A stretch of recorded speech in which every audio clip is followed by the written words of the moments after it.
It's my journey, it's your journey. You need my help and I need yours. 'Cause we are... Welcome to Journeys of Faith. Brother Joseph Frey Aldenhoven here. Be sure to look at the description for special information of interest to you.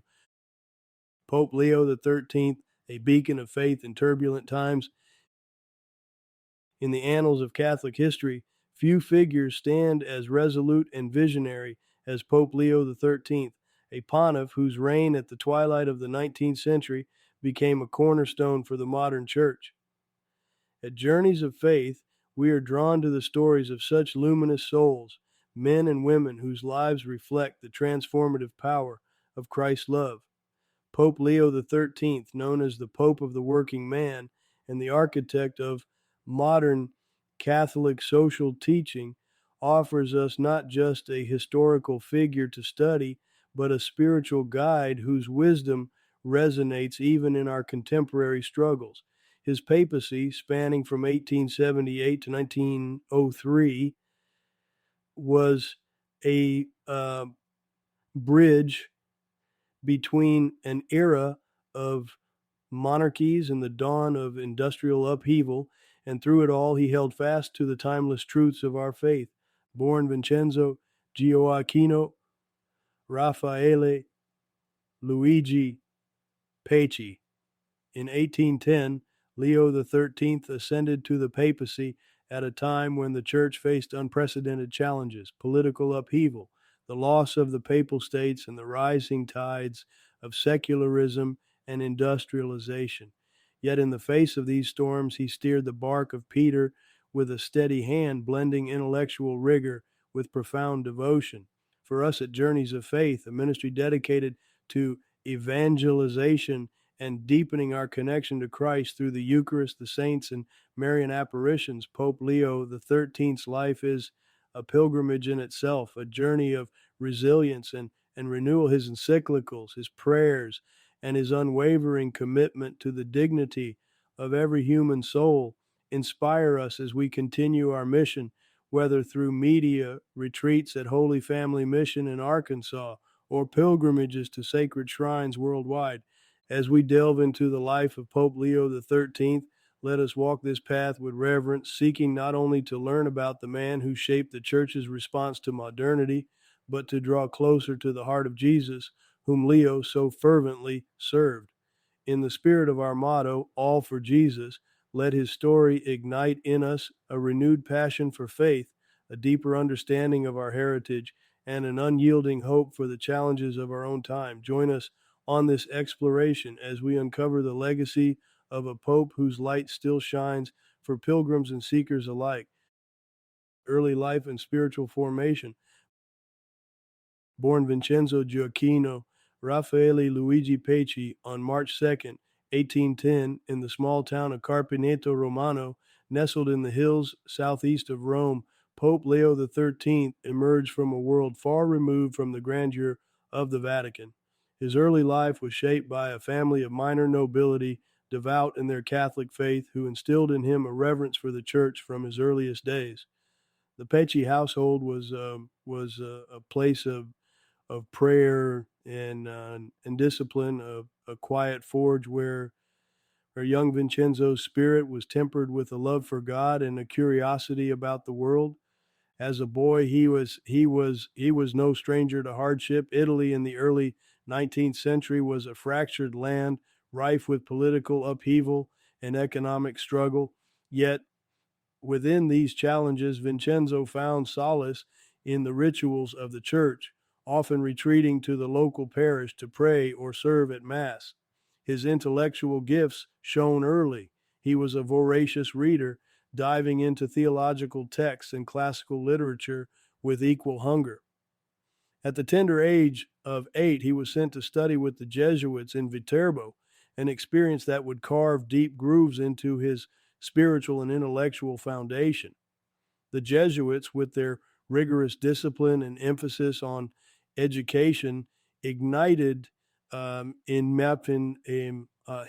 him a lifelong passion for learning and a profound respect for the power of ideas, but it wasn't all smooth sailing.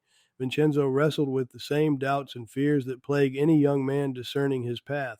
Was he truly called to serve God, or was this merely the weight of family expectation? In his late teens, as he continued his studies at the Collegio Romano in Rome, he faced a pivotal moment of surrender, a personal crisis, details of which remain shrouded in the mists of history, drove him to his knees in prayer, seeking clarity. What emerged was a resolute commitment to the priesthood, a decision that would set the course for one of the most influential pontificates in modern history. His formation wasn't just academic, it was a forging of the soul, a quiet preparation for the monumental task that lay ahead.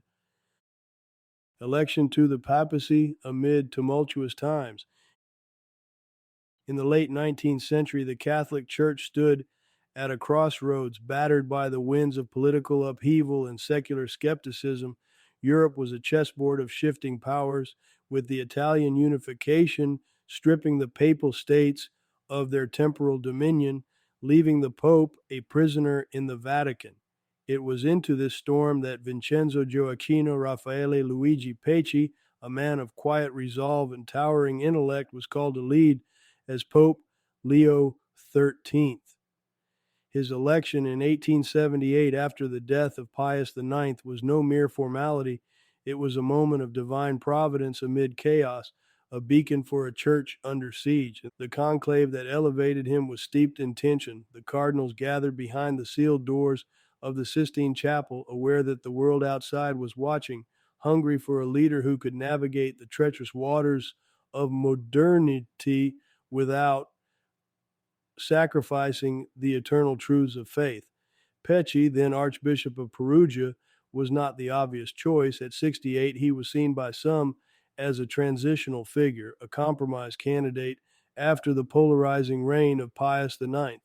Yet those who knew him understood his depth, his scholarly mind honed by years of theological study, and his pastoral heart shaped by decades of service to the poor and marginalized. When the white smoke finally rose, signaling his election on the third ballot, it was as if the Holy Spirit had whispered through the cracks of a fractured world. Taking the name Leo XIII in honor of the great medieval pontiff Leo the Great, he stepped onto the balcony of St. Peter's Basilica, a frail figure with piercing eyes, ready to confront an era that sought to marginalize the sacred. From the outset, he understood the weight of his mission to defend the church's spiritual authority while engaging with a rapidly changing society. His reign would become a masterclass in balancing tradition with innovation, a tightrope walk over the abyss of secularism and revolution.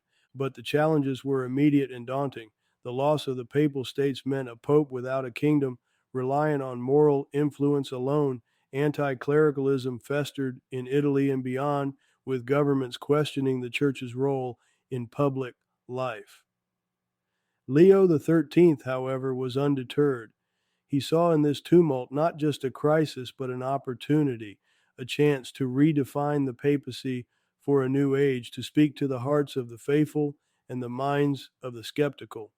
With a pen as mighty as any sword, he would soon craft encyclicals that addressed the dignity of labor, the sanctity of marriage, and the primacy of faith, proving that the church could be both ancient and urgently relevant. Rerum Novarum and the birth of Catholic social teaching. In the late 19th century, the world was a crucible of change. Industrialization roared, workers toiled in brutal conditions, and the gap between the wealthy and the poor yawned wider than ever. Into this storm stepped Pope Leo XIII with a document that would reshape the church's role in society, Rerum Novarum, released in 1891. This encyclical wasn't just a letter, it was a thunderclap, a moral manifesto that dared to address the raw, gritty struggles of the modern age with the timeless wisdom of faith. Leo XIII saw the plight of the working class, families crushed under the weight of exploitative labor, children robbed of childhood, and human dignity trampled by unchecked capitalism. But he also rejected the siren call of socialism, which threatened to strip away personal freedom and faith in favor of state control. Instead, he carved a third path, one rooted in the gospel. Rerum Novarum declared that workers had inherent rights, fair wages, reasonable hours, and the ability to form unions. It wasn't just about economics, it was about the soul of society, reminding the powerful that every person bears the image of God. This wasn't abstract theology, it was a call to action.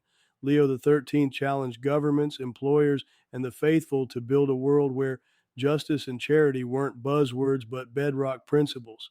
He laid the foundation for what we now call Catholic social teaching, a framework that continues to guide the Church's voice on issues of poverty, labor, and human rights.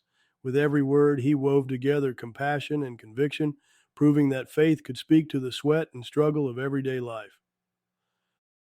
Renewal of Thomistic philosophy and education. In the late 19th century, with the Industrial Revolution reshaping society and secular ideologies gaining ground, the Catholic Church faced a pressing need to anchor its teachings in a robust intellectual framework. Pope Leo XIII, ever the visionary, recognized this challenge and responded with a seismic shift that reverberates even today. Through his encyclical Aeterni Patris, 1879, he called for a revival of Thomistic philosophy, the teachings of St. Thomas Aquinas, as the bedrock of Catholic education and thought. This wasn't just a nostalgic nod to the past, it was a daring move to equip the faithful with a timeless system of reason and faith to confront modern skepticism. Leo XIII saw in Aquinas a harmony of intellect and spirituality, a way to bridge the divine with the rational. He urged seminaries, universities, and Catholic institutions to immerse themselves in Thomism, not as a dusty relic, but as a living, breathing tool for engaging with the world. His insistence on this renewal wasn't about retreating into medieval cloisters. It was a battle cry to meet the era's philosophical and scientific upheavals head on, armed with clarity and conviction. Under his guidance, the Church didn't just defend its doctrines, it sought to explain them, to make them resonate in lecture halls and public squares alike. This push for Thomistic education reshaped Catholic scholarship, inspiring generations of thinkers to wrestle with big questions through a lens of faith-informed reason. Leo XIII's vision wasn't merely academic, it was deeply pastoral. He believed that a well-formed mind grounded in truth could lead to a well-formed soul, capable of navigating the complexities of modernity without losing sight of God.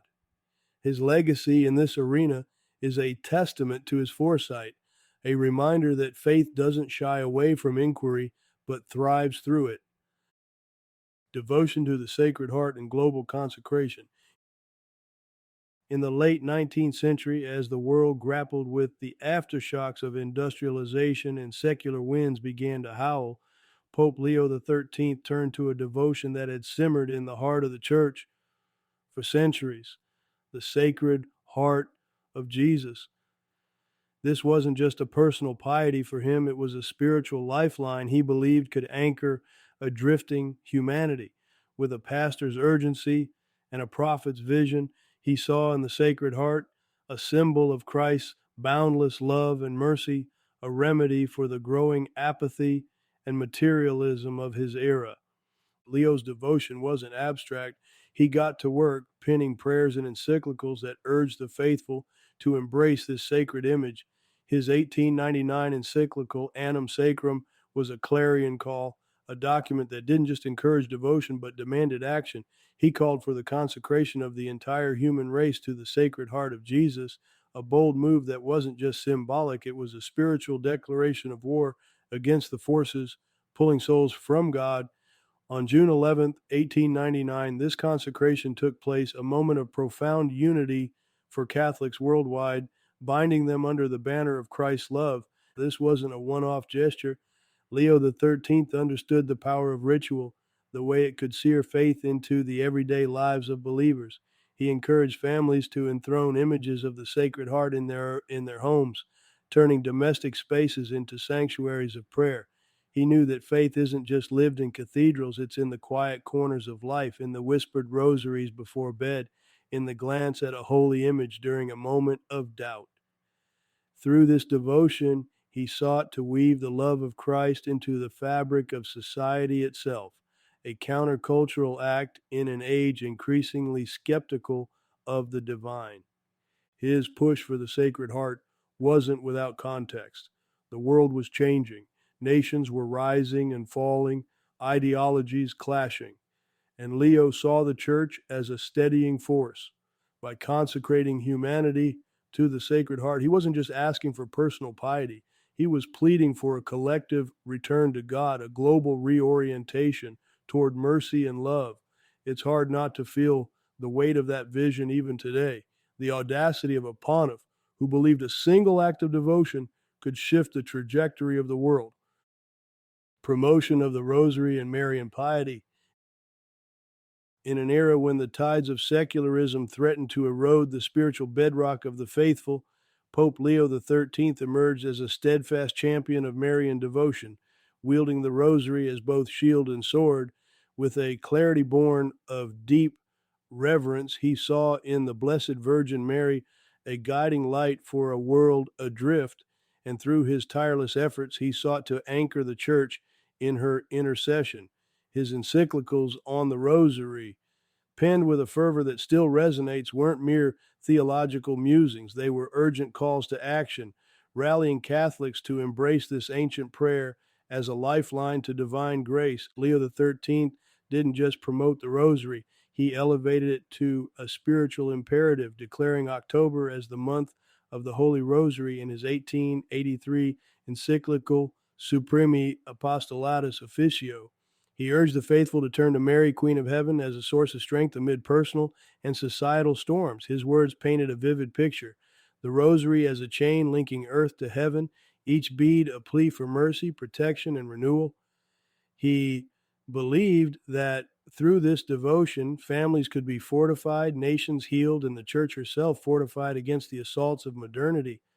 But his Marian piety wasn't confined to the Rosary alone.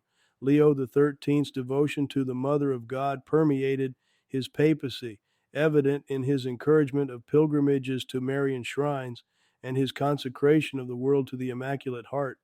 He understood that to honor Mary was to draw closer to Christ, her Son, and he invited the faithful to see her not as a distant figure, but as a loving mother, ever ready to intercede. In a world hungry for hope, his teachings on Marian devotion offered a profound reminder: we are never alone in our struggles when we turn to her tender care. The origin and power of the St. Michael prayer.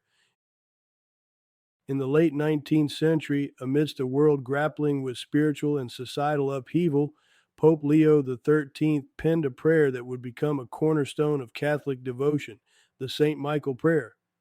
Legend, steeped in reverence, tells us that the pontiff was struck by a chilling vision after celebrating Mass on October 13, 1884. As the story goes, he saw a terrifying clash between good and evil, with Satan challenging the Church itself, threatening to drag souls into darkness. Shaken to his core, Leo XIII is said to have collapsed, only to emerge with a renewed sense of urgency. What followed was a prayer of raw, unflinching power, invoking the archangel Michael, the heavenly warrior, to defend the faithful against the forces of evil. This wasn't just a spontaneous outburst of piety.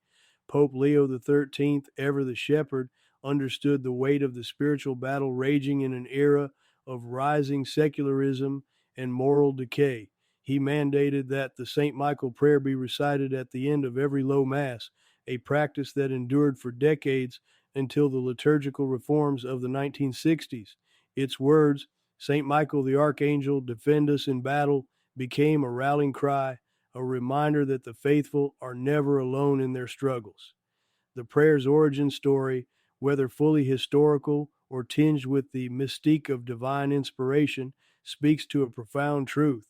Leo XIII saw the Church as a fortress under siege, and he armed it with spiritual weaponry. But the power of this prayer isn't just in its history, it's in its resonance. For Catholics then and now, it's a shield, a plea for protection in a world that often feels like a battlefield. It calls on Saint Michael, the leader of the heavenly armies, to cast down the ancient serpent, to guard against the wickedness and snares of the devil. In an age where faith can feel tested by doubt or despair, these words carry a weight of defiance and hope. They echo Leo the 13th's own unyielding trust in God's triumph, a trust that shaped his papacy and continues to inspire those who utter this prayer in moments of fear or uncertainty. Join us on a journey of faith with Journeys of Faith. Hey there, fellow seekers of the divine. If the life and legacy of Pope Leo XIII have stirred something deep within your soul, let's take that inspiration to the next level. At Journeys of Faith, we're all about diving headfirst into the mysteries of our Catholic heritage, whether it's through the miracles of the Eucharist, the intercession of Mary, or the incredible stories of saints like Pope Leo XIII, founded by Bob and Penny Lord. Our ministry has been guiding pilgrims since 1980, and we're inviting you to join us on this sacred path. Browse our Pope Leo XIII collection. Click here. Here's how you can get involved and deepen your relationship with Christ and embark on a pilgrimage. Walk the holy grounds of major Catholic shrines worldwide, just as Pope Leo XIII would have urged us to seek God's presence. Explore our media, dive into our books, documentaries, and over 200 TV programs on EWTN to learn more about saints and miracles. Join a retreat, experience transformation at our Holy Family Mission in Arkansas with spiritual retreats designed to renew your faith. Connect with us, follow our mission, and stay updated on new events and media releases, all for Jesus. Let's journey together. Visit our website today and take the first step. Encyclicals on faith, reason, and modernity. Let's dive into the intellectual heavyweight that was Pope Leo XIII, a pontiff who didn't just shepherd the flock but armed it with ideas to face a rapidly changing world. His encyclicals, those formal letters to the church and beyond, weren't just spiritual musings. They were a call to arms for Catholics grappling with the tidal waves of modernity, skepticism, and industrialization. With a mind as sharp as a theologian's quill, Leo tackled the big questions of his era, balancing faith with reason in a way that still resonates. Take Aeterni Patris, 1879, for instance. This wasn't just a dusty document. It was a rallying cry to revive Thomistic philosophy, St. Thomas Aquinas' blend of faith and logic as the bedrock of Catholic thought. Leo saw the world slipping into materialism and relativism, and he wasn't having it. He urged scholars and clergy to return to Aquinas, arguing that true reason doesn't contradict faith but completes it. It was a masterstroke, a way to ground the church in a tradition that could stand up to the Enlightenment's cold rationality without dismissing the mind's role in seeking God. Then there's Rerum Novarum, 1891, often called the cornerstone of Catholic social teaching. Leo looked at the Industrial Revolution, factories grinding, workers suffering, capitalism and socialism duking it out, and said, we can't ignore this. Like, he defended the dignity of labor, the right to a just wage, and the need for society to protect the vulnerable, all while steering clear of Marxist pitfalls. It was revolutionary, not in a barricade storming way, but in how it framed the church as a voice for justice rooted in the gospel. Leo didn't just preach charity, he demanded systemic fairness, inspired by Christ's love for the least among us. And let's not forget Providentissimus Deus, 1893, his deep dive into biblical studies. At a time when historical criticism was shaking up how people read Scripture, Leo didn't shy away. He embraced rigorous study while insisting that the Bible's divine inspiration couldn't be sidelined. It was a tightrope walk, encouraging scholarship but safeguarding the sacred. His reverence for the Word of God shone through, reminding the faithful that Scripture isn't just history, it's a living encounter with the divine. These encyclicals weren't written in a vacuum. They were Pope Leo XIII's response to a world on the brink, spiritually, socially, and intellectually. With each word, he sought to inspire Catholics to engage with modernity, not retreat from it. Armed with a faith that could dialogue with reason and a heart aflame for justice, we frequently ask questions about Pope Leo XIII. Who was Pope Leo XIII? Pope Leo XIII was the 256th Pope of the Catholic Church, a visionary leader who guided the faithful through a transformative era in the late 19th and early 20th centuries. Known for his intellectual depth and profound spirituality, he became a beacon of hope for Catholics navigating the challenges of modernity while holding fast to the timeless truths of the faith. At Journeys of Faith, we honor his legacy as a shepherd who inspired millions to deepen their relationship with Christ. When did Pope Leo XIII serve as Pope? Pope Leo XIII reigned as pontiff from February 20th, 1878 until his death on July 20th, 1903. His 25-year papacy was one of the longest in church history at the time, a testament to his enduring strength and commitment to serving Christ's flock through turbulent times. What was Pope Leo XIII's real name? Born Vincenzo Gioacchino Raffaele Luigi Pecci, Pope Leo XIII hailed from a noble Italian family. His given name reflects a life rooted in tradition, yet his pontificate would come to embrace forward-thinking ideas that resonate with Catholics even today. Where was Pope Leo XIII born? Pope Leo XIII was born in Carpineto Romano, a small town in the Papal States, now part of modern-day Italy, on March 2nd, 1810. His humble origins in a region steeped in Catholic heritage shaped his deep reverence for the Church's traditions and its mission to the world. How old was Pope Leo XIII when he became Pope? Vincenzo Pecci was 67 years old when he was elected Pope in 1878. Despite his age, his vigor and clarity of vision shone through, guiding the Church with wisdom and grace for over 2 decades. What is Pope Leo XIII known for? Pope Leo XIII is renowned for his intellectual contributions to Catholic doctrine, particularly his focus on social justice and the Church's role in a rapidly industrializing world. His encyclicals, like Rerum Novarum, address the dignity of workers, while his devotion to the Rosary and St. Michael the Archangel inspired countless faithful. At Journeys of Faith, we see his life as a call to live out the gospel with courage and compassion. What were the main achievements of Pope Leo XIII? Pope Leo XIII's achievements are vast, from fostering a renewal of Thomistic philosophy to opening the Vatican archives to scholars, a groundbreaking move for historical research.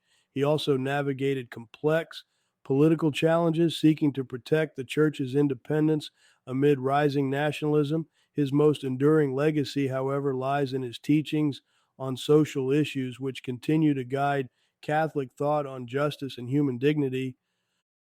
What important encyclical did Pope Leo XIII write? Among his many writings, Rerum Novarum, 1891, stands out as a landmark encyclical, often called the foundation of modern Catholic social teaching. It addressed the plight of workers during the Industrial Revolution, advocating for fair wages, reasonable working conditions, and the right to form unions. This document remains a powerful reminder of the Church's call to stand with the marginalized, a mission we at Journeys of Faith strive to echo in our work. How did Pope Leo XIII address workers' rights? In Rerum Novarum, Pope Leo XIII boldly confronted the exploitation of workers, condemning both unchecked capitalism and socialism. He argued that laborers deserve dignity, a living wage, and rest, while emphasizing the importance of private property and family life. His teachings laid the groundwork for the Church's advocacy for social justice, inspiring generations to see labor through the lens of faith. What reforms did Pope Leo XIII make in the Church?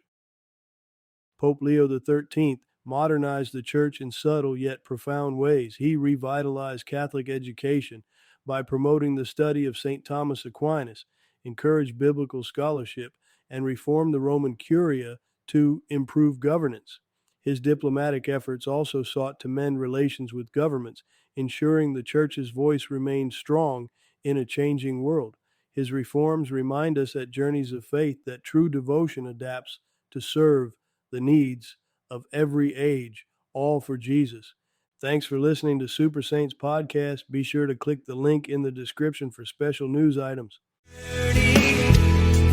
It's your journey, but we won't make the trip alone, 'cause we know God will lead us home. It's our journey of faith. It's our journey of faith.